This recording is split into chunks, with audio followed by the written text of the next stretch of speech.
Magandang araw mga Lodi Cakes! Welcome back to my channel at kung hindi ka pa po nakapag-subscribe, ay pindutin lamang ang subscribe button at ang notification bell para ma-notify kayo for our next video upload. Sa video na ito ay aking ipapakita ang isang paraan ng pagpaparami o pag-propagate ng mga bougainvillea. Ito ay ang tinatawag na ICU method. Ang kailangan lang natin dito ay plastic cups, plastic na ating pambalot at rubber band na ating panali. Bago ako nagsimula sa ginagawa ko, ay inihanda ko muna yung mga cuttings galing sa ating mga mother plant.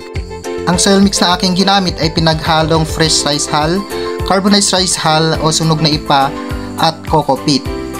Kapag tayo ay mag-ICU, siguraduhin lang natin na hindi basa o hindi naulanan ang cuttings na ating gagamitin.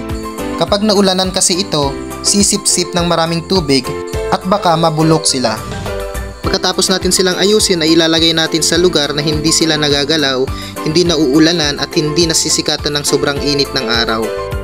Tapos aantayin na lang natin sila na mag-ugat, usually 15 days to 20 days o minsan aabot pa ng isang buwan o mahigit.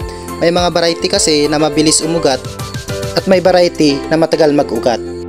Ito ang sample ng aking napaugat na. Kung napapansin nyo ay buhay na siya at marami na siyang ugat.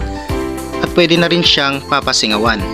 Hanggang dito na lang ang ating video at kung nagustuhan mo ang usaping ito ay maaari kang mag-subscribe at pindutin ang notification bell para ma-notify kayo sa susunod nating video.